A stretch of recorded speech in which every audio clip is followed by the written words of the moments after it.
84쪽에 있는 경제 지문 들어갈게요. 마찬가지 이 지문도 배경 지식 차원에서 우리가 경제 기초 내용으로 알아둬야 되는 내용이기 때문에 되게 중요하거든요. 그래서 단순히 문제 푸는 데서 끝내지 마시고 여기에 적혀있는 내용은 우리가 약간 사회 공부하듯이 사회 탐구 과목 공부하듯이 익혀주실 필요가 있어요. 1문단 들어갑니다. 가계, 기업, 정부는 경제 주체로서 가계는 소비, 기업은 생산, 정부는 정책 결정 시 합리적인 선택을 하기 위해 노력한다. 이때 합리적인 선택을 하려면 편익과 비용을 충분히 고려하여 편익에서 비용을 뺀 순편익이 가장 큰 대안을 선택해야 한다. 가계, 기업, 정부 이렇게 세 개가 경제 주체로 제시가 되었고요. 얘네가 합리적인 선택을 하는데 이때 합리적인 선택이 뭐냐 하면 편익에서 비용을 뺀 순편익이라고 부르는 게 가장 커야 그걸 합리적인 선택이라고 부른다 하더라. 그거를 잡아주셔야 되겠네요. 합리적인 선택이란 건 편익에서 비용을 뺀 거, 즉 순편익이 가장 큰 것을 합리적인 선택이라고 부른다 하더라. 편익이란 어떤 선택을 할 때 얻는 이득으로 기업의 판매 수익과 같은 금전적인 것이나 소비자가 상품을 소비함으로써 얻는 정신적 만족감과 같은 비금전적인 것을 말한다. 편익에 대한 개념 정의니까 가볍게 체크만 해놓을게요. 편익이란 게 뭐냐 하면 어떤 선택을 할 때 얻을 수 있는 이득이라더라. 여기에는 금전적인 것도 있고 정신적 만족감 같은 비금전적인 것도 포함이 되더라. 다음 문장 마찬가지. 비용이란 암묵적 비용 중 가장 큰 것과 명시적 비용을 합친 것이다. 비용의 종류에도 두 가지가 있는데 암묵적 비용이 있고 명시적 비용이란 게 있다더라. 당연히 우리가 암묵적 비용이 뭔지 명시적 비용이 뭔지 모르니까 그 다음 문장에서 설명을 해준다. 암묵적 비용은 어떤 선택으로 인해 포기한 다른 대안의 가치를 가리키고 명시적 비용은 그 선택을 할 때 화폐로 직접 지불하는 비용을 말한다 라고 얘기했으니까 앞에 있었던 이 문장이랑 연결지으면요, 결국 비용이라고 부르는 건 암묵적 비용, 즉 어떤 선택으로 인해서 포기한 다른 대안의 가치 중에서 가장 큰 거랑 명시적 비용, 내가 이 선택을 함으로써 실제로 내가 돈으로 지불하는 것을 포함해서 비용이라고 부른다. 이 문단. 순편익은 한계 편익과 한계 비용이 같을 때 가장 커지는데 한계 편익은 어떤 선택에 의해 추가로 발생하는 편익이며 한계 비용은 그 선택에 의해 추가로 발생하는 비용이다. 마찬가지 계속해서 앞에서 나왔던 내용이랑 연결해서 이 문장이 왜 적혀 있는지를 생각하셔야 되거든요. 그럼 방금 읽은 문장은 순편익이 무엇인지에 대해 설명을 해줬고요. 이 지문에서 순편익이 왜 중요하냐 하면 합리적인 선택을 하려면 순편익이 가장 커야 된다라고 얘기했으니까요. 이때 말한 순편익이 여기에선 그냥 편익에서 비용을 빼면 순편익이에요 라고 얘기했는데 이게 언제 가장 커지냐 하면 이때 가장 커져요 라고 적혀 있으니까 이 정보가 굉장히 중요한 정보가 되겠지. 그래서 이거 체크해 놓으시고요. 한계 편익과 한계 비용이 같을 때. 마찬가지 우리가 읽으면서 한계 편익이 뭐고 한계 비용이 뭔지 아무도 모를 거기 때문에 그 뒤에 문장에서 한계 편익과 한계 비용의 정의를 해주었고, 여기에 적혀있는 내용은 내가 시작할 때 얘기했지만 너무 경제 기초로서 우리가 알아둬야 되는 배경 지식이기 때문에 적혀있는 내용을 따로 꼭 공부를 더 해 두시기를 바랍니다. 예를 들어 나오네요. 예를 든다는 건 앞에 나왔던 한계 편익과 한계 비용에 대해서 더 자세히 설명을 해주겠다는 얘기겠죠? 예를 들어 볼펜을 한 개 더 살지 고민하고 있는 소비자의 한계 편익은 볼펜을 한 개 더 사는 데에서 추가로 얻는 만족감이며, 그렇죠? 아까 어떤 선택에 의해 추가로 발생되는 편익이라고 했으니까. 근데 이때 편익이 여기 말하기를 이득인데 금전적인 이득뿐만 아니라 만족감도 포함된다라고 얘기했으니까 한 개를 더 사는 데에서 추가로 얻는 만족감, 다른 말로 하면 이득이 한계 편익에 해당한다. 그 다음 마찬가지 한계 비용이란 건 볼펜을 한 개 더 사기 위해 추가로 드는 비용, 추가로 발생하는 비용이다 라고 얘기했으니까 이거를 한계 비용이라고 부른다더라. 까지 읽었을 때 A 부분이 끝났으니까 A에 관련된 문제 먼저 풀고 가도 좋겠네요. A 문제 풀러 갑니다. 48번 문제. 윗글에 A를 참고할 때 독서 후 심화 활동을 수행한 내용으로 적절하지 않은 것, 틀린 것을 골라야 되는 문제고요. 보기. 독서 후 심화 활동, 글의 내용을 아래 상황에 적용해보자. 이런 내용이 안 적혀 있더라도 우리가 알아서 지문에서 읽었던 내용을 여기에 적용하면서 읽는 게 비문학 보기 문제의 올바른 접근법이라고 얘기했어요. 들어갑니다. 3,000원을 가지고 가게에 간 갑은 각각 1,000원인 과자와 음료수를 모두 사고 싶어 했지만 먼저 과자 소비량을 합리적 선택을 통해 결정하기로 했다. 여기서 합리적 선택이라는 단어가 여전히 눈에 띄셔야 되고요. 너무 당연한 얘기. 과자 소비량에 따른 비용과 편익은 아래 표와 같다. 비용에는 갑이 과자 소비로 포기한 음료수 소비의 가치를 금전적으로 환산해서 반영했다 했으니까 여기에 적혀있는 비용이 아까 얘기했던 암묵적 비용과 명시적 비용이 모두 포함된 온전한 비용이다 라고 얘기하는 거네요. 편익은 과자 소비의 만족감을 고려해 갑 소비량만큼 과자를 사기 위해 갑이 지불할 마음이 있는 최대한의 금액으로 나타냈다. 여기 적혀있는 편익은 갑의 만족감을 금액으로 환산해 놓은 것이다 라고 생각해 주시면 되겠네요. 갑의 소비에 영향을 미치는 다른 조건은 모두 무시한다 했으니까 진짜 우리는 여기 적혀있는 비용과 편익만으로 갑의 합리적인 소비를 결정해 봅시다. 일단 과자만 합리적인 선택을 통해서 결정한다 했으니까 과자 소비량 보시면 과자를 0개 소비할 때, 1개 소비할 때, 2개 소비할 때, 3개 소비하기로 결정했을 때 갑이 부담하는 총 비용과 그리고 그에 의한 총 만족감, 총 편익이 다음과 같다라고 적혀있는 거였고요. 근데 지문의 A에서 합리적 선택이란 건 순편익이 최대가 되는 곳이라고 했죠? 그리고 이때의 순편익이란 건 편익에서 비용을 뺀 거였더라.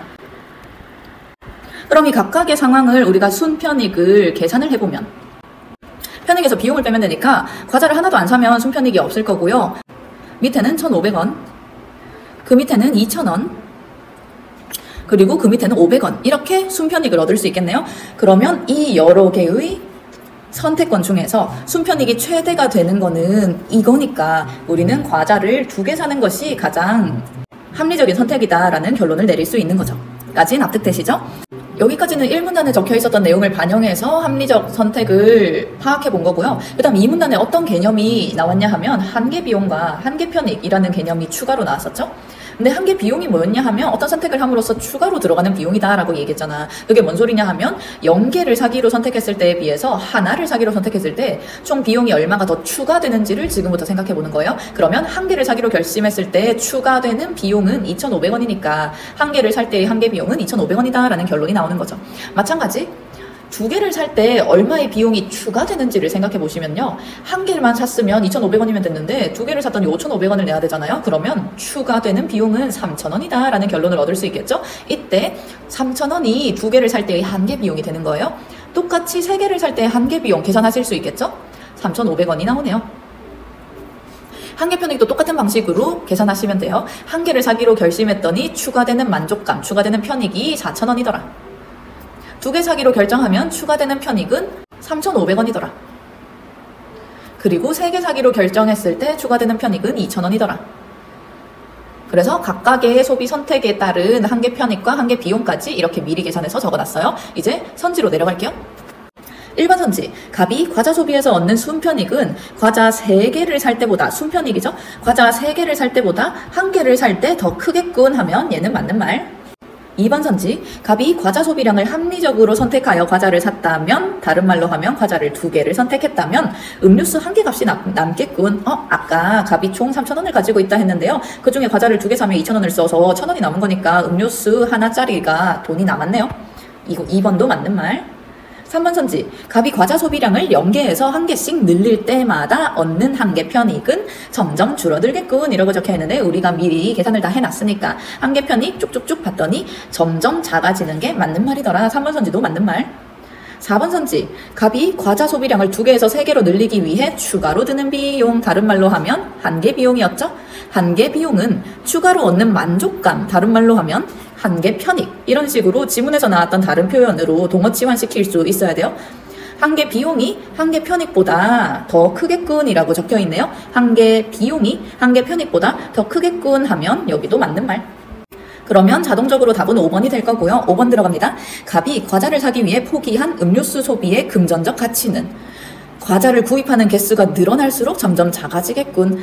표현 주의하셔야겠네요. 갑이 과자를 사기 위해 포기한 음료수 소비의 가치거든요. 말인즉슨 내가 과자를 하나 사기로 하면 그 돈만큼 음료수를 못 사게 되잖아요. 그러면 내가 과자를 구입하는 개수가 늘어난다는 건 과자를 사는데 돈을 그만큼 많이 썼으니까 음료수 소비를 그만큼 더 포기하게 되는 것이기 때문에 점점 작아지는 게 아니고 점점 커지겠군 이라고 적혀 있어야 맞는 말이 되더라. 그래서 A와 관련된 문제 해결했어요. 3문단 지문으로 다시 돌아갈게요. 3문단, 기업은 상품을 얼마나 생산하면 이윤을 극대화할 수 있을지 한계 비용과 한계 수입을 고려해 합리적인 판단을 내릴 수 있다. 지금까지는 가게, 기업, 정부가 전부 다 합리적을 선택을 하기 위해서 이런 게 있어요 라는 걸 이론적으로 얘기해줬는데 이제부터는 그 중에서 기업에 대해서 얘기를 할 건가 봐요. 상품을 얼마나 생산하면 이윤을 극대화할 수 있을지에 대해서 판단을 내린다 했으니까 지금부터 우리의 목표는 기업의 이윤 극대화 되겠습니다.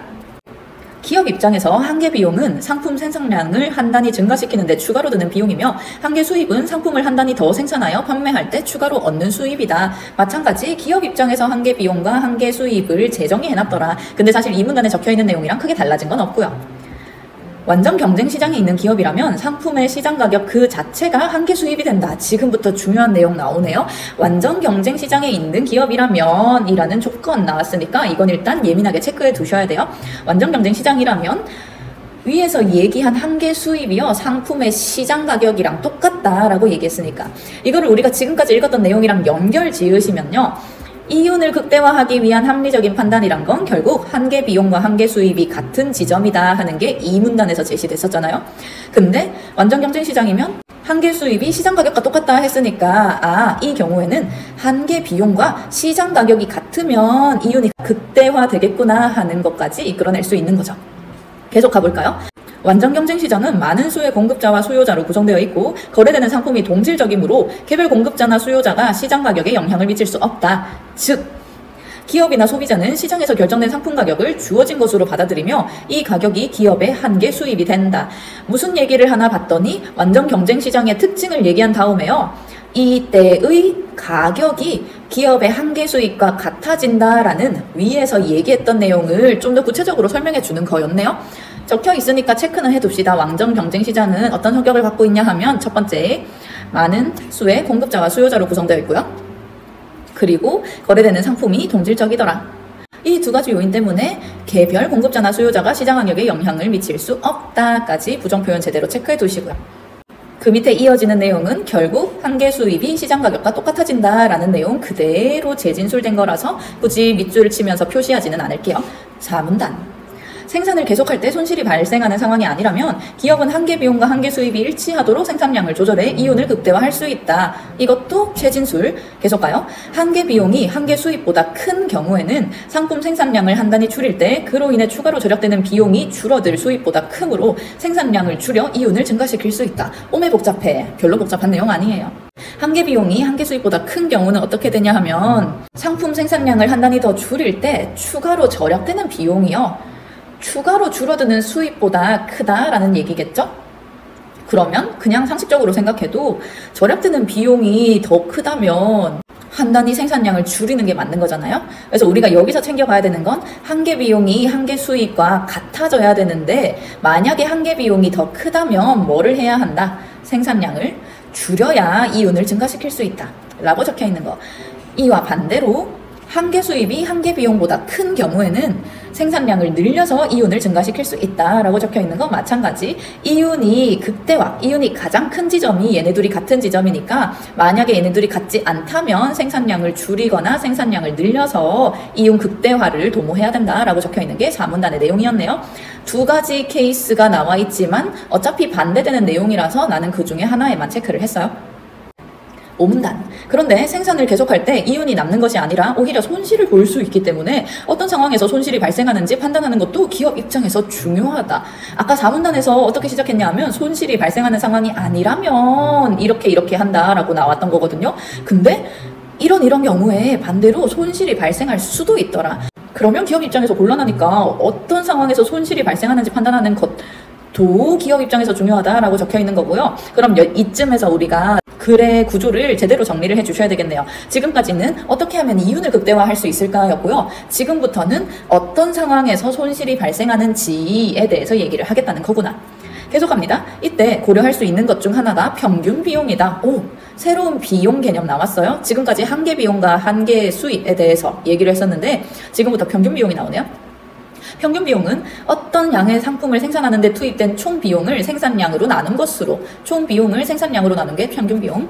상품을 한 단위 생산하는 데 드는 평균적인 비용을 말한다. 여기에서 총 비용은 고정 비용과 가변 비용으로 구분된다. 한계 비용이 총 비용 중 가변 비용에만 영향을 받는 것과 달리 평균 비용은 고정 비용과 가변 비용에 모두 영향을 받는다.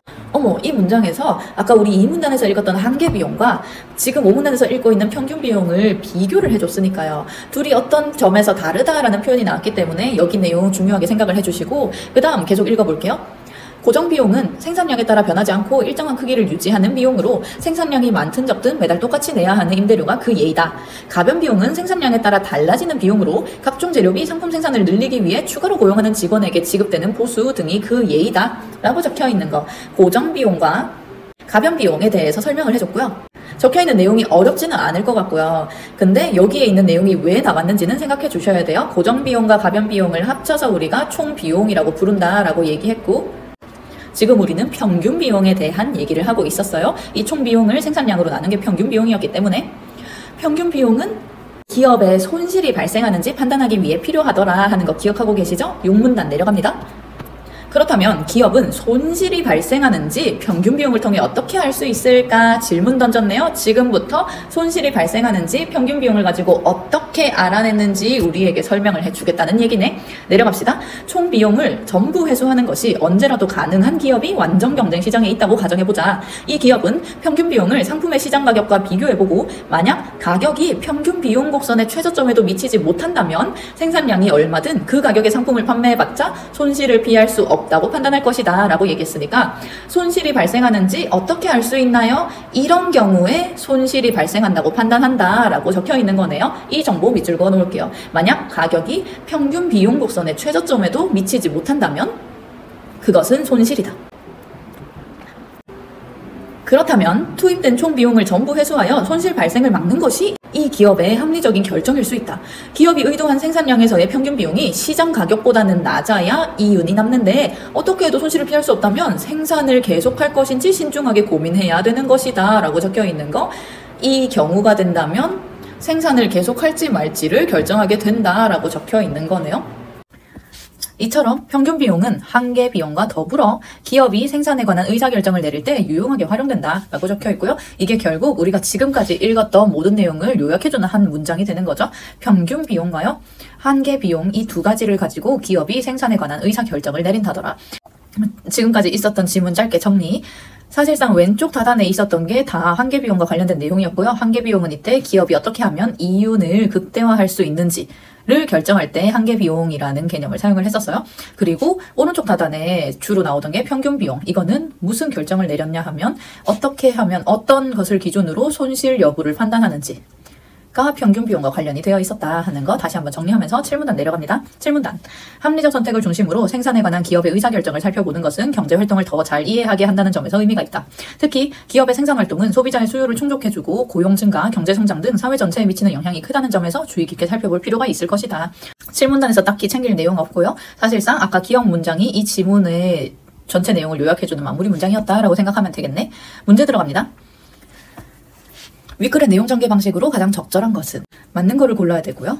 1번 선지, 합리적인 선택을 할 때의 장점을 제시하며 기업의 의사결정 과정을 평가하고 있더라. 이 글이 기업의 의사결정 과정을 평가하고 있는 건 아니니까 평가에 X를 해주시면 좋겠네요. 평가를 한다는 건 기업의 의사결정을 잘하고 있는지 아니면 못하고 있는지 잘잘못을 가리는 게 평가라는 단어니까. 2번 선지, 합리적인 선택이 지닌 한계를 제시하며 합리적인 선택이 지닌 한계를 제시한 적 없으니까 X. 3번 선지, 경제주체가 되기 위한 조건을 제시하며 경제주체가 수행하는 역할을 비교하고 있다. 조건 제시한 적 없고요. 비교한 적도 없고요. 4번 선지, 합리적인 선택을 하기 위한 방법을 제시하며 생산과 관련된 기업의 의사결정에 대해 설명하고 있다. 합리적인 선택을 하기 위한 방법 1, 2 문단에서 언급됐던 내용이고, 그러고 나서 생산과 관련된 기업의 의사결정 총 두 가지 내용이 나왔기 때문에 4번 선지가 맞는 말.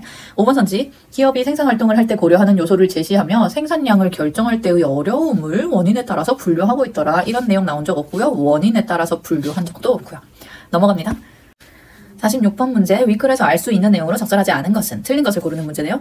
1번 선지, 총 비용에서 고정 비용을 제외한 나머지는 모두 가변 비용이다. 고정 비용과 가변 비용에 대한 설명이 5문단에 있었고요. 5문단에 의하면 총 비용은 고정 비용과 가변 비용으로 구분된다라고 했으니까 이건 맞는 말.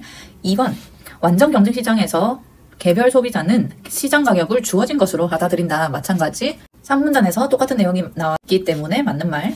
3번, 생산량과 상관없이 기업이 매달 똑같이 내야 하는 임대료는 한계 비용에 영향을 준다라고 되어 있는데, 한계 비용은 한 단위를 추가로 생산할 때 드는 비용이 한계 비용이었고요. 이때 생산량과 상관없이 똑같이 내야 하는 임대료는 한계 비용이 아니라 고정 비용에 해당하는 거였죠. 5문단에서 근거를 찾을 수 있고, 그래서 얘가 틀린 말. 4번, 평균 비용은 총 비용이 생산된 상품에 똑같이 배분되었을 때 얼마인지를 나타내는 비용이다.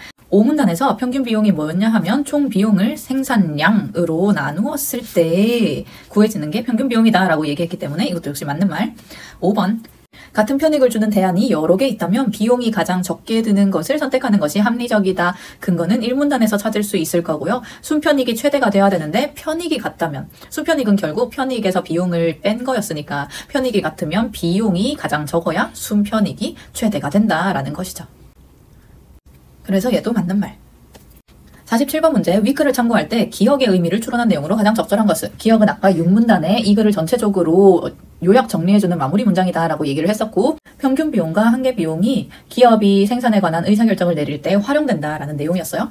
근데 우리가 내용을 쭉 읽었을 때 앞부분은 한계 비용이 기업이 이윤 극대화 를 하기 위해 얼마만큼을 생산할지를 결정할 때 사용되는 개념이었고, 그리고 이후에 나오는 평균 비용이라는 개념은 기업이 손실을 보고 있는지 여부, 손실 여부를 파악하게 해서 결과적으로 생산을 계속할지 말지를 판단하게 하는 게 평균 비용이다 라고 언급이 되어 있었거든요. 발문 자체가 기억의 의미를 추론한 내용을 고르세요 하는 문제였으니까 사실은 한계 비용이 기업의 어떤 의사를 결정할 때 사용되고 평균 비용이 기업의 어떤 의사를 결정할 때 사용되었는지 그것과 관련된 내용을 찾으셔야 돼요.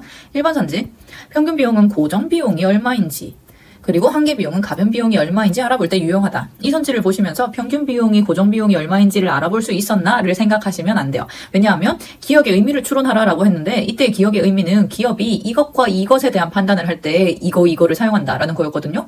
그러니까 고정 비용이 얼마인지 기업이 판단할 필요가 없었고요. 가변 비용이 얼마인지 기업이 결정을 내리는 게 중요한 게 아니었어요. 그래서 1번 선지 틀린 거. 2번, 평균 비용은 시장 가격이 왜 오르는지에 대해서 기업이 결정을 내리는 게 아니었거든요. 그래서 얘도 마찬가지 바로 지울 수 있으면 좋겠어요. 한계 비용은 시장 가격이 왜 떨어지는지 마찬가지, 얘네가 이런 내용을 알 수 있는가 까지 생각하기 전에 이 문장의 취지 자체가 이런 내용과 전혀 관련이 없었다라고 생각해 주셔야 돼요. 3번 선지, 평균 비용은 생산을 멈추어야 하는 시기가 언제인지, 언제 생산을 하고 생산을 그만둘지, 그리고 한계 비용은 생산에 드는 암묵적 비용이 얼마인지는 관련 없었죠. 이런 결정을 내리겠다는 게 아니었으니까 3번도 지워주시고. 4번, 평균 비용은 생산을 중단할 만한 상품 가격이 얼마인지, 한계 비용은 이윤을 늘리기 위해 도달해야 할 생산량이 얼마인지. 일단 한계 비용을 이윤 극대화와 연결해 놓은 건 훌륭하죠. 제대로 연결했고요. 평균 비용은 손실 여부를 확인하는 데 사용이 되는 개념이었는데 손실을 어떻게 해도 피할 수 없다라는 판단이 들면 생산을 지속할지 말지 고민해야 된다라고 했거든요. 그러면 생산 지속 여부가 이 평균 비용이라는 개념에 달려있는 거였죠. 그래서 여기 적혀있는 거 평균 비용이란 건 생산을 중단할 만한 상품 가격이 얼마인지, 생산 중단이라는 내용과 평균 비용을 연결해 놓은 것도 자연스럽다라고 생각해 주셔야 돼요. 그래서 4번이 맞는 말. 더 구체적으로 생산을 중단할 만한 상품 가격이 뭐였냐 하면 이때 평균 비용이요. 평균 비용의 최저점보다 가격이 낮으면 손실을 보는 것으로 판단한다라고 얘기했거든요. 그래서 생산을 중단할 만한 가격이 어느 정도인지 판단할 수 있게 된다라고 적혀 있는 거예요. 5번 선지, 평균 비용은 생산량 증가로 총 비용이 얼마나 늘어나는지를 판단하려는 게 목적이 아니잖아요. 밑에도 마찬가지. 판매 수입이 얼마나 줄어드는지는 헷갈릴 수는 있겠지만, 왜냐하면 이윤 극대화랑 관련이 전혀 없는 개념은 아니라서, 하지만 적어도 총 비용이 얼마나 늘어나는지는 확실히 아니다 하는 걸 잡아주셨으면 좋겠다. 48번 문제 아까 풀었으니까 패스. 49번 넘어갑니다. 보기는 완전 경쟁시장에 있는 어느 기업에서 생산하는 상품과 관련된 비용과 수입을 나타낸 것이다. 윗글을 바탕으로 보기를 이해한 내용으로 가장 적절한 것은, 맞는 것을 고르셔야 되고요. 그리고 늘 하던 대로 비문학 보기 문제는 우리가 보기를 읽으면서 지문에서 관련된 내용 적용할 수 있는 거 모두 다 적용해야 된다고 했죠. 선지 내려가시기 전에 보기에서 먼저 판단을 해놓고 선지를 확인하셔야 돼요. 보기 보세요. 굉장히 복잡해 보이는 그래프가 있고요. 얘기하기를 현재 생산량은 Q0다. 상품의 시장 가격은 P5다. 그러면 현재점이 이 점이라는 얘기네요. 그리고 이 기업은 언제라도 총 비용을 전부 회수할 수 있고 생산한 상품은 생산량이 얼마이든 모두 판매된다고 전제한다 하더라. 그렇구나. 이 뒤에 있는 내용은 사실상 별다른 변수는 없다라는 거랑 같은 말이니까 무시하시고 지금 현재 이 점이다 하는 거를 밑에 글을 통해서 파악을 했어요. 여기에서 끝내시면 안 되고요. 우리가 읽었던 지문의 내용을 어떻게 적용할지를 생각해 보셔야 된다니까요. 그러면 일단 첫 번째, 지문에서 처음 알려준 내용은 뭐였냐 하면 이윤 극대화를 할 수 있는 생산량을 결정하는 내용이었죠. 어디서 이윤이 극대화되냐 하면 한계 비용과 한계 수입이 같은 지점, 일치하는 지점에서 이윤 극대화가 일어난다라고 얘기했죠. 근데 밑에 의하면 현재 상품의 시장 가격은 P5다라고 얘기했고, 그리고 현재 한계 비용 곡선이 이렇게 제시되어 있으니까 이윤이 극대화되는 점은 지금 현재 이 점이 되겠네요. Q5에 해당하는 생산량을 만들어내면 이윤이 극대화된다라고 했으니까 현재 이 기업은 이윤 극대화를 하고 있는 상황이구나라고 생각을 해주셔야 돼.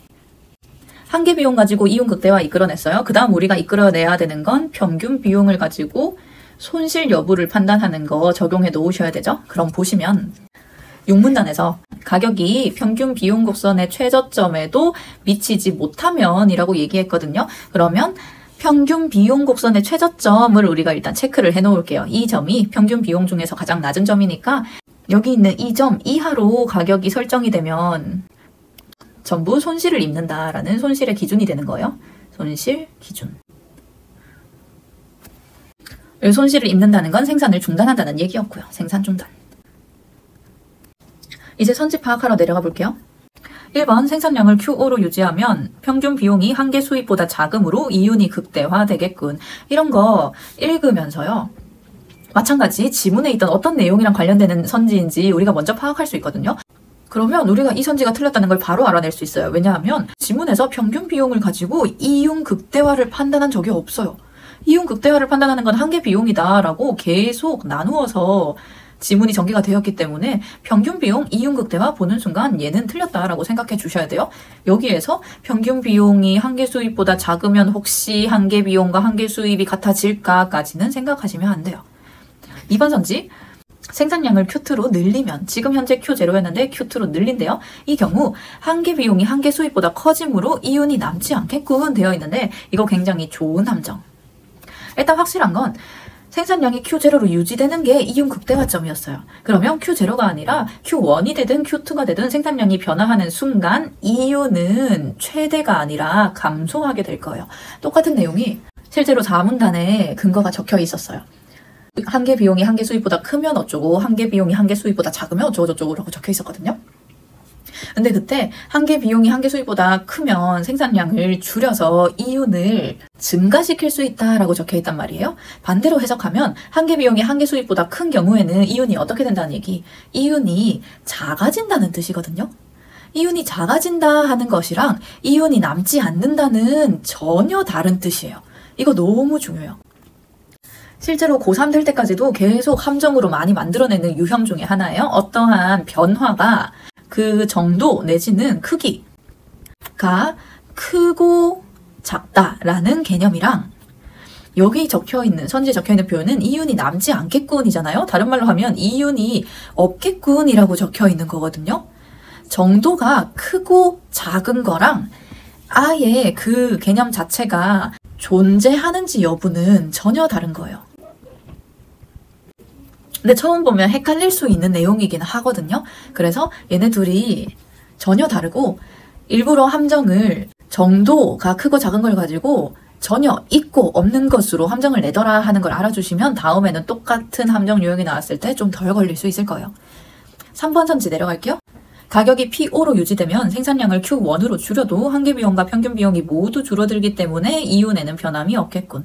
가격은 유지됐어요. 생산량을 줄였어요. 그러면 현재 이게 최적 생산량이니까 생산량 바꾸는 순간 이윤은 줄어든다라고 방금 얘기했죠. 이윤에는 변함이 없겠군. 들렸다. 4번 전지 시장 수요의 감소로 가격이 P1이 되면 생산량을 Q1으로 줄여야 평균 비용이 제일 적게 들어가므로 손실을 0으로 만들 수 있겠군. 가격이 P1이 됐어요. 그러면 생산량이 Q1이 되어야 손실을 0으로 만들 수 있겠군. 손실과 관련지었으니까 평균 비용 확인해 보시는 거 맞고요. P1이 됐을 때 평균 비용 확인해 보시면 가격이 아까는 P0일 때 이 점이 이윤 극대화이다 라고 얘기했잖아요. 근데 이제 P1이 가격이 되었다는 거예요. 그러면 아까 우리 진작에 파악해놨던 초록색 내용 이 지점보다 가격이 내려가면 손실이 생기는 거였죠. 그래서 생산을 중단해야 된다라는 결정을 내릴 수 있는 기준점이 이 위에 있었단 말이에요. 그럼 P1은 이미 손실을 보고 있는 상태다라는 걸 알 수 있을 거예요. 그대로 내려가시면 4번 선지에서 가격이 P1이 되면 생산량을 어떻게 줄이든 전혀 상관이 없어요. 어떻게 해도 손실을 0으로 만들 수가 없는 게 평균 비용 곡선의 최저점보다 가격이 낮아지는 상태였기 때문에 손실을 0으로 만들 수 없다라고 생각을 해주셔야 돼요.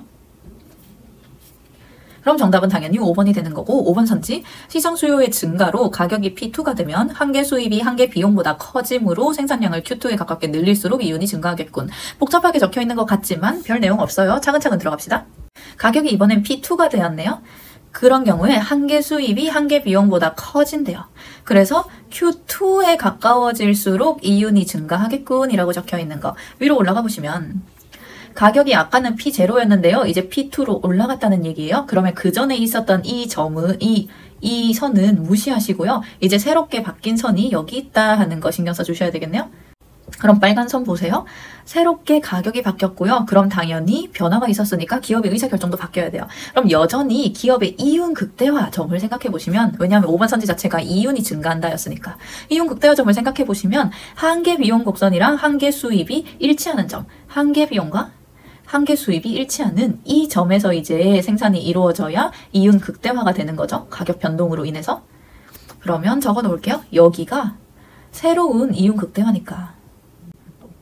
가격이 P2가 되면 기업은 Q2만큼 생산을 해야 이윤을 극대화할 수 있다라는 결론이 나오네요. 그대로 5번 선지 내려가시면 생산량을 Q2에 가깝게 늘릴수록 이윤이 증가한다 하는 게 이래서 맞는 말이 된다는 거죠. 왜냐하면 Q2가 이윤 극대화 지점이었으니까. 중간에 우리가 체크하지 않은 거 이거 지금 확인하시면 되겠네요. 가격이 P2가 되어요. 그럼 한개 수입이 한개 비용보다 커진대요. 그대로 가봅시다. 가격이 P0였던 게 P2로 올라갔어요. 그랬더니 그 전에 Q0를 생산하고 있었다면 한개 비용은 여기 있는데 한개 수입은 이 위로 올라갔으니까 한개 수입이 한개 비용보다 높은 것도 맞는 말이죠. 그래서 5번이 정답. 뒤에 어휘 문제는 생략. 여기까지 정리하시면 되겠습니다. 고생했어요.